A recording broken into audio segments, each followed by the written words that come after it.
Welcome back to the deep dive. We're here to take these really complex fields, pull out the core wisdom, and basically give you, the learner, a shortcut to being genuinely well-informed. And today, wow, we are stepping into a world that's just steeped in history, ritual, and honestly some mind-blowing value. We're talking about Thai sacred objects, Wat Bang Khun. Yeah, absolutely. And we're zeroing in on what many people consider the absolute peak of that whole tradition. That's the Pra Somdej series. You hear it called the King of Amulets all the time.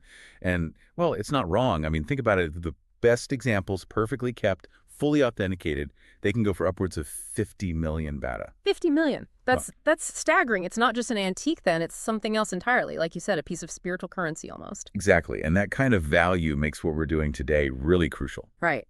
So our mission today is to focus on one specific, very well-documented batch, the legendary Pra Somdej Wat Bang Khun Prohm series. That's pronounced Wat Bang Khun Prohm. These are the amulets tied directly to the Grandmaster himself, PraPut-Tajaahn Toe Promrangsee, or, Somdej Dto, as most people know him from Wat Rakang Kositaraam.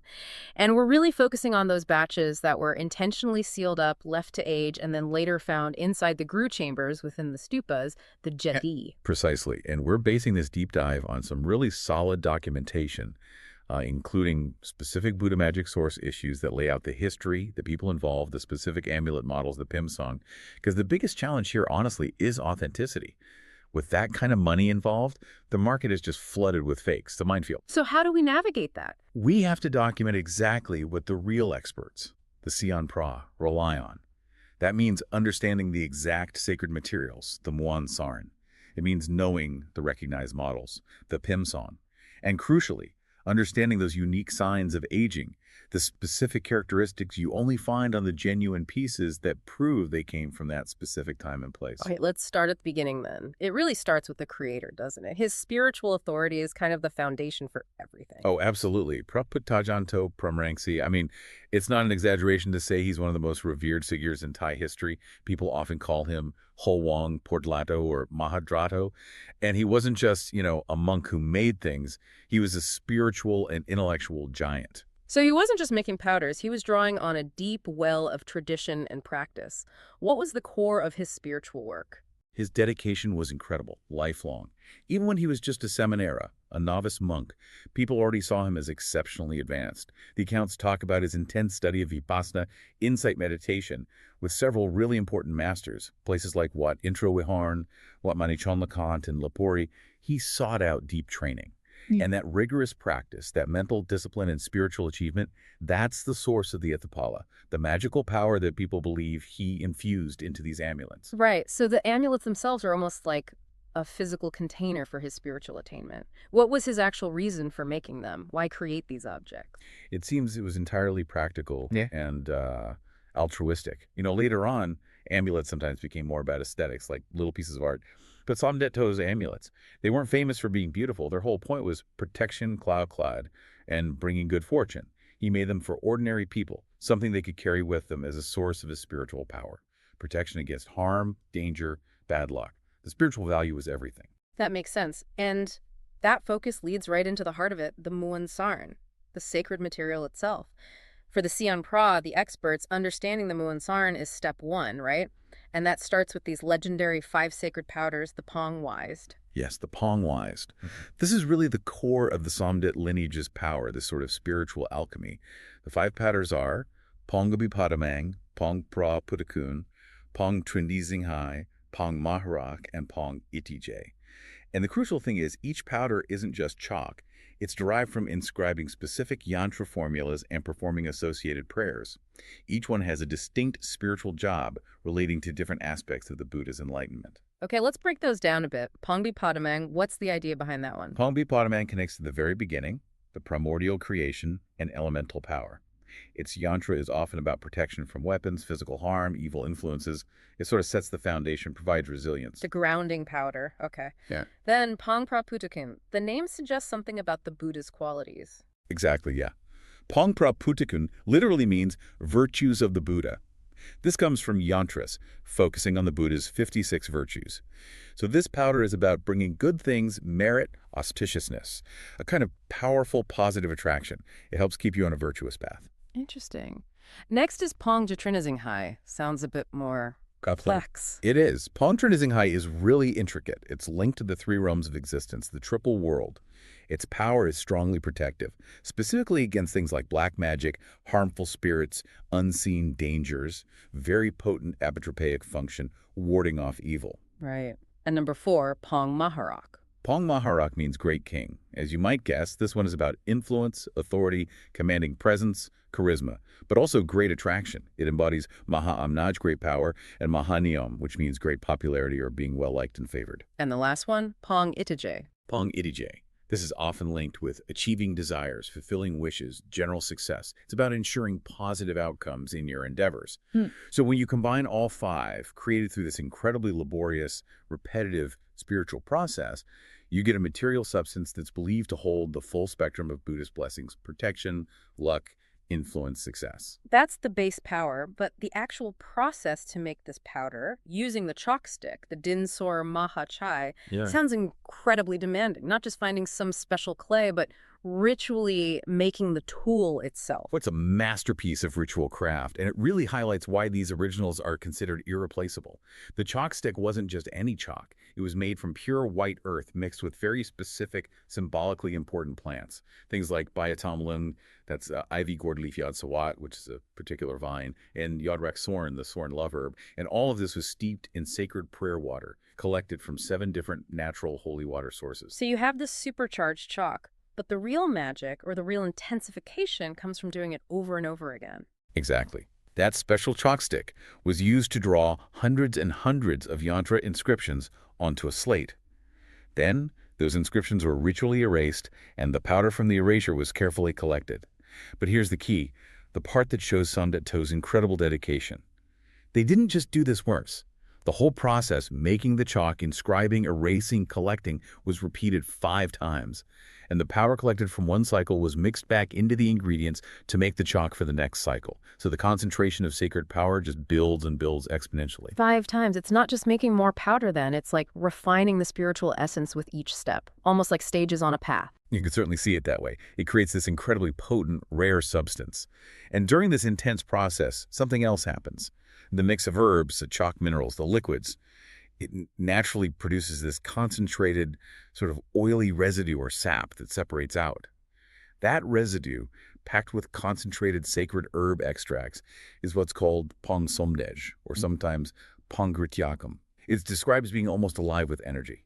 This is the magical oil, the essence that binds it all together. Amazing. So once they have this incredibly powerful powder and this potent oil, they need to turn it into something durable, an amulet. What did they use to bind it all together? Were the binders also symbolic? Yes, the 3 main binders were chosen carefully too. First, Khoi Nam Thai, raw, unripe bananas. There's a fascinating little story about this. Somdej Dto supposedly kept these bananas in a special bronze container, and people observed that they just never rotted. They never rotted. Wow, that's a potent symbol for an amulet meant to last and protect, isn't it? It really is. It mirrors that idea of the amulet's power being non-decaying. The second binder was Naman de Tang U, or Tang oil. This was crucial for making the amulet physically strong, binding that fine powder mixture into a hard, solid object. It also gives the finished amulet that characteristic warm sheen, that slightly yellowish or creamy look that collectors recognize. Okay, Tang oil for durability and appearance. And the last one, Kagon Bart. Kagon Bart. This is jasmine rice, but specifically rice collected from the bottom of his alms bowl after his daily rounds. This is deeply symbolic. By using the very rice that sustained him during his meditation and practice, Somdej Dto was literally mixing his own merit, his own Puttakun, directly into the amulets. It's like embedding the blessings he received right into the material. So it's a blend of sacred powders, sacred plants, sacred oil, and the monk's own embodied merit. Right. So once you understand that incredible recipe, the next thing any expert, any Sian Pra does is look very, very closely at the surface, because time we're talking over a century leaves behind clues, forensic evidence almost, that fakes just can't get right. So for someone listening, what's the first thing you might notice visually about a Pra Somdej Wat Bang Khun Prohm amulet that signals it might be the real deal compared to, say, a modern copy? You're looking for a certain depth, a richness. The genuine ones, especially from Bang Khun Prohm, often have this deep, yellowish, sometimes creamy white look. It's not a flat white. Mm. And because of that tang oil and how the mixture dried and shrank over decades, the texture feels incredibly hard and very dry, almost like unglazed porcelain. Also, look at the Buddha image itself. The relief, how much it stands out, is usually much deeper, much clearer than on later copies. That points to the quality of the original molds and the density of that original Muon Sarn. Later ones can look a bit flatter, maybe chalkier. Okay, that makes sense for the general look, but this is where it gets really technical, right? The experts look for tiny specific marks caused by aging. You mentioned ruchem, pinprick holes, and maggot shapes. How do those form? What do they prove? The ruchem are really fascinating. They're these tiny, tiny pinprick holes. Often you see them in pairs, running parallel like little dotted lines. The descriptive name is Roy Putai, climbing crab footprints, because they look like the tracks a tiny crab might leave on wet sand. Crab footprints, that's vivid. It is. And the thinking is, these marks were caused by tiny gas bubbles escaping from the mixture as the amulet was first curing or drying out way back when. It's a unique reaction tied to Somdej Dto's specific Muon Sarn recipe and those binders, especially the bananas and oils.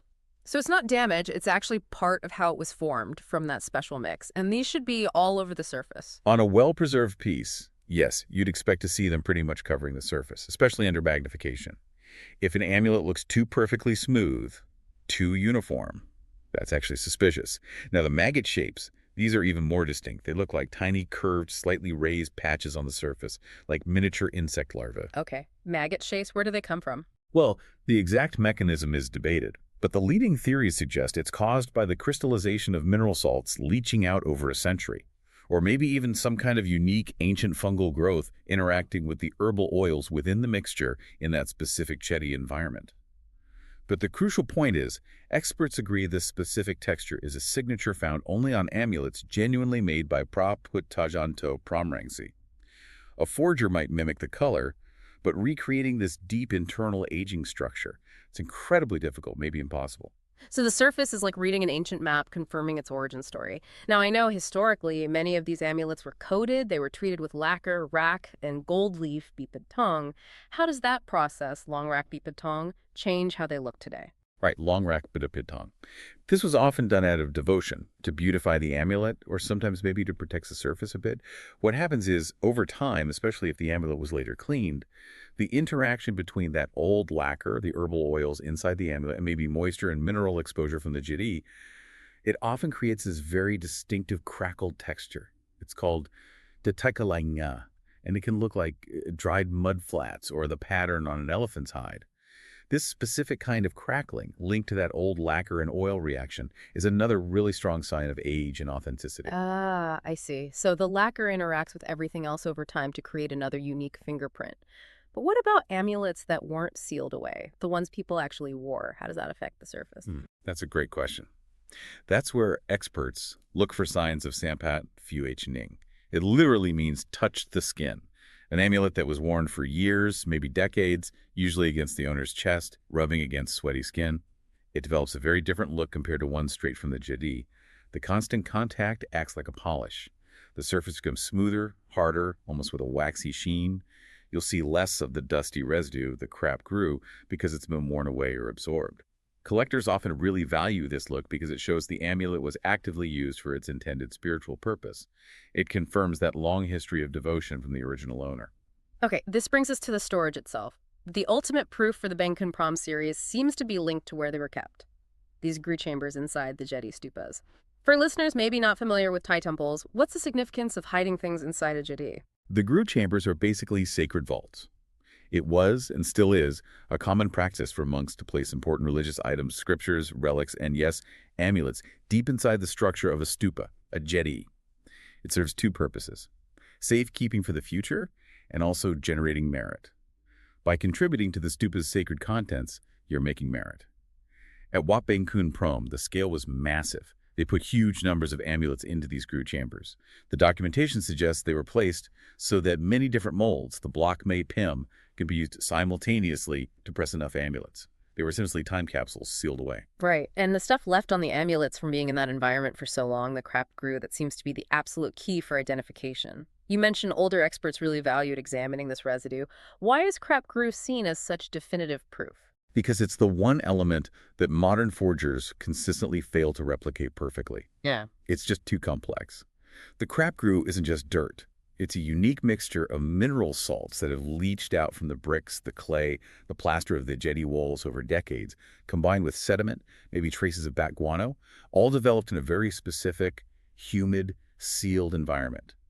A seasoned expert, a Sian Pra, can look at the color, the texture, the consistency of the crapgrue under magnification, and often tell you immediately which grue it came from. It confirms not just the age, but the exact storage location. And they had different storage locations, right? The Chedi Yai, the big one, and smaller stupas too. Did the conditions differ inside, and did that change the residue? Oh, definitely. The environment inside the main large Chedi wasn't exactly the same as inside the smaller ones. Things like humidity levels, air circulation, maybe temperature, how close the amulets were to the outer walls of the ground. All these factors varied slightly. An expert's eye is trained to see those subtle differences in the crapgrue. Some might look like a fine, dusty white powder. Others may be exposed to more moisture, might be thicker, maybe slightly reddish or brown, perhaps a bit flaky or brittle. It's these tiny variations in texture and color that are crucial clues.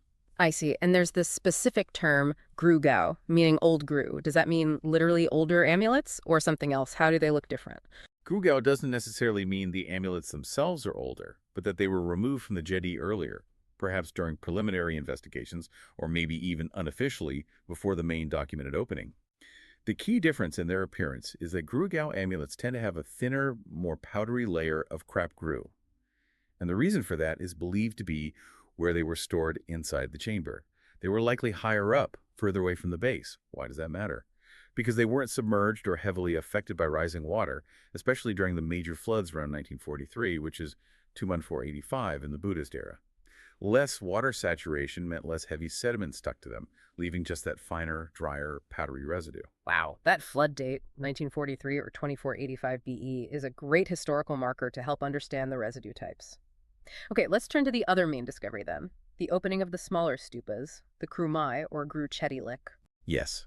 The opening of the smaller Chedi chambers is another really key moment in the history, confirmed by the sources like the Buddha magic issues. The amulets found here have been sealed away for roughly 95 years by that point, and this opening was incredibly important because it brought to light several of the less common Pim Song models, the different designs. It really expanded the official catalog of what belongs to the Bang Khun Prohm series. But there's some controversy around the numbers found there, isn't there? The records aren't considered totally reliable. No, not at all. It's widely accepted among experts and historians that the official count of amulets recovered from those smaller stupas is probably much lower than the number originally placed inside. Contemporary accounts and later analysis strongly suggest there was significant, let's call it unauthorized removal. Theft, basically. Workers involved in the restoration and the process of accessing the chambers likely had opportunities to take amulets before any official inventory could be properly done. So the belief is that Somdej Dto originally consecrated and hid a much larger number in those smaller Chedi than were ever officially recorded. Okay, so this brings us nicely to the amulets themselves, the different models or designs, the Pim Song. The underlying idea was consistency. Every mold, every block Mai Pim used for the Bang Khun Prohm series was intentionally designed to look as much like Somdej Dto's original amulets from his home temple, Wat Rakang, as possible. They wanted that clear visual and spiritual connection. Right. So let's get into the specifics. The documentation, like in those Buddha magic sources, identifies 10 main models, and they're kind of ranked by preference or prestige. Let's start with the big five, the major Pim Neom. These are the ones that directly follow the master's classic designs, the Dutemnan. Yes, these five are the absolute core classics. If condition is comparable, these generally fetch the highest prices. They are 1. Pim Song Yai. This is usually the largest model, often seen as the sort of archetypal Somdej shape, known for its broad shoulders and balanced proportions. Okay, Pim Song Yai, the large one. 2. Pim Song Chedi. This one's named because its overall shape, especially the pointed top knot or Ushnisha of the Buddha, resembles a stupa, a Chedi. Pim Song Chedi, like the stupa, got it. 3. Pim Song Gaes Chaiyo. The defining feature here is the Buddha's hair knot, the gaze. It's shaped like a closed lotus bud, a buadum. Lotus bud hair knot, okay. 4. Pim Song Fine Saem. This one's known for its distinctive base or dais, the Thean.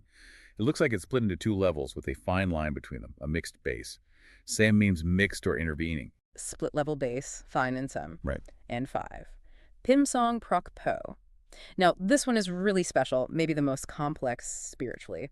It shows the Buddha meditating under the Bodhi tree. Prokpo means shelter by the Bodhi tree. And the historical records specifically note that this model was made in very, very small numbers, extremely rare. Finding a perfect one is, well, almost unheard of. That rarity alone must make the Pimsong Prokpo incredibly valuable. If someone thinks they have a Pimsong Yai, how would they tell it apart from, say, a Pimsong Chedi? What tiny details do the experts obsess over beyond the general shape? It comes down to really subtle differences in proportion and line. For instance, with the Pimsong Yai, the tiers of the base, the theon, tend to be wider, maybe more squared off, giving a feeling of stability.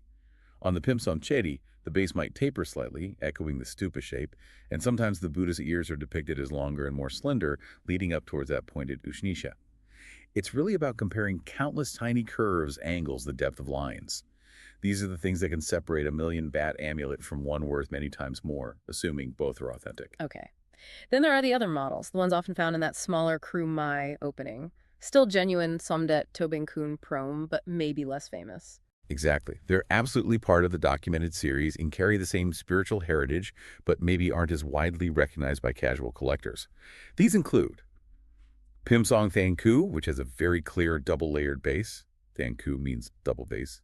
Pimsong Sankati, where you can clearly see the monastic robe fold, the Sankati, running vertically down the Buddha's chest.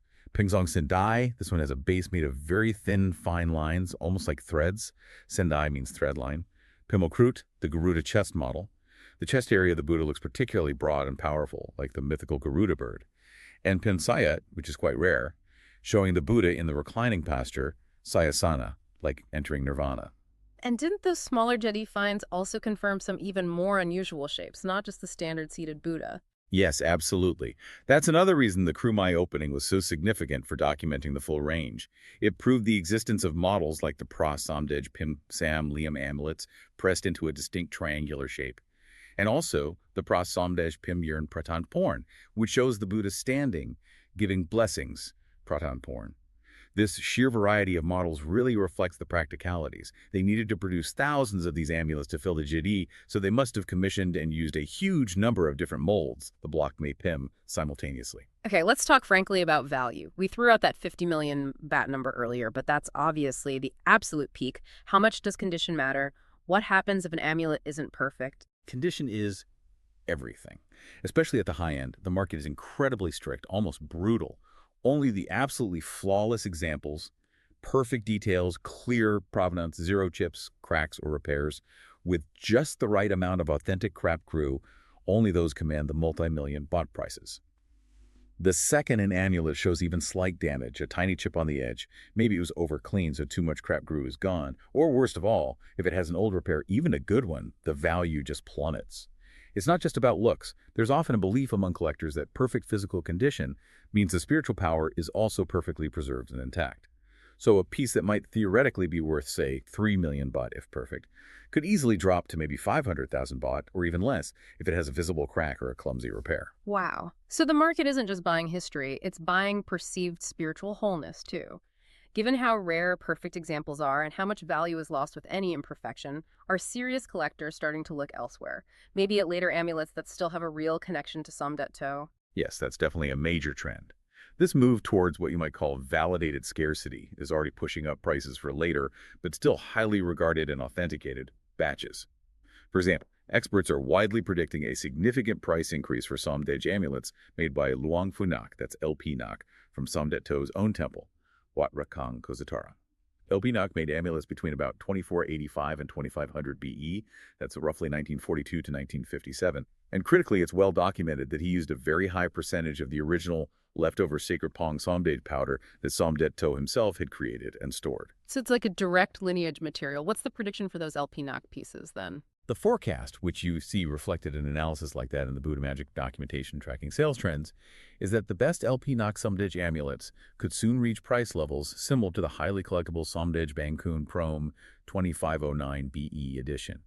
That 2509 edition is already very valuable. So the market is increasingly recognizing and valuing that spiritual continuity, that tangible link back to the original master through the sacred materials. It makes these later generation amulets the most accessible way for many collectors to own something with that authentic Somdej Dto connection.